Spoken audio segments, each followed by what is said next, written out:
শাশ্বত ভারত কথার মধ্য দিয়ে চালিত। সকলকে স্বাগত।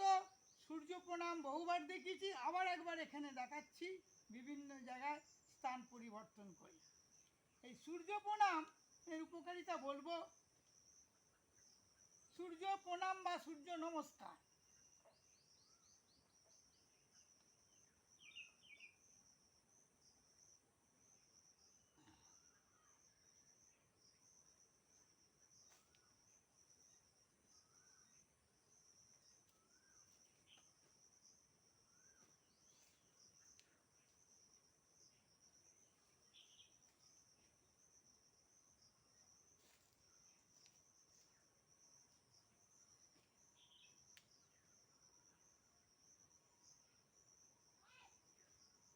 সূর্য নমস্কার আমাদের যত রকম 84 লক্ষ জনি ভ্রমণ করে এসেছি, 84 লক্ষ আমাদের যোগাসন যোগব্যায়াম আছে। বিভিন্ন জীবজন্তু পশু পাখি নাম দিয়ে আমাদের যোগাসন করা হয়, এমনকি মৎস্যাসন মাছে তাও আছে। কিন্তু এই সাঁতার কাটলে যেমন সমস্ত ব্যায়াম স্বাস্থ্য এক্সারসাইজ হয়ে যায়, ঠিক সেই রকম সূর্য প্রণাম করলে সমস্ত আসনের কাজ হয়ে যায় আমি মনে করি। সূর্য নমস্কার করবেন,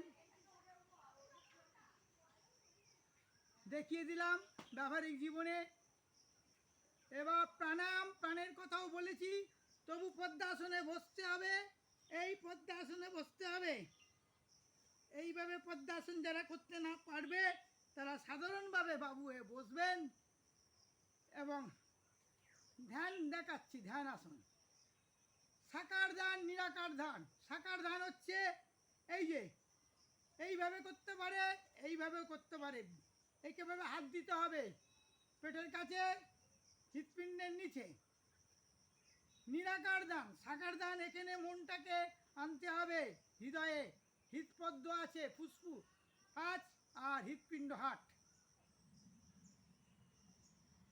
আচ্ছা, ধ্যানের নিয়ম মুখে বলে দেবো। আচ্ছা, এই যে নিরাকার ধ্যান, ষটচক্রের মধ্যে আমাদের আস্তে আস্তে মেরুদণ্ড আছে, সুষমা নাড়ি, সেখানে উঠে মন চলে আসবে আজ্ঞা চক্রে। হ্যাঁ, শতদল সহস্রদল পদ্ম আছে আমাদের, পরে আস্তে আস্তে ক্লাস করেছি, আরও বলবো। এইভাবে ধ্যান মুদ্রা, এই ধ্যান মুদ্রা ভালো দেখিয়ে দিচ্ছি।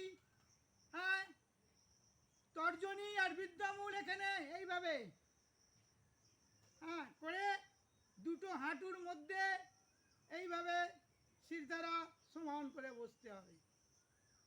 এই হচ্ছে ধ্যান মুদ্রা, উদ্দীপ্ত পদ্মাসন। যাই হোক, আমি এবারে বলি, যারা এসব করবে, যারা আধ্যাত্মিক উন্নতি চায়, তারা সম্পূর্ণ নিরামিষ খেতে হবে। মাছ, মাংস, ডিম, বাইরে রাজকীয় মিষ্টি মিঠাই, হ্যাঁ, চটজলদি খাবার, শর্টফুড চলবে না।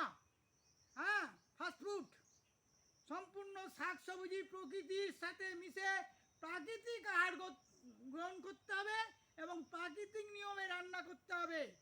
সিদ্ধ হলি হলো, তেল নুন ঝাল মশলা কম খাবেন। 75 বছর বয়সে আমি সুস্থ সবল আছি। মাটি কাটি, এই মাটি কেটেছি, ফসল ফলায় বর্ষার জলে না। এই হচ্ছে কথা, মাটি কাটতে হবে, পরিশ্রম করতে হবে, শারীরিক মানসিক।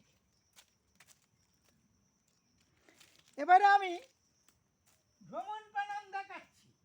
ভ্রমণ প্রাণায়াম হচ্ছে চারবার পদক্ষেপ মনে মনে গুনতে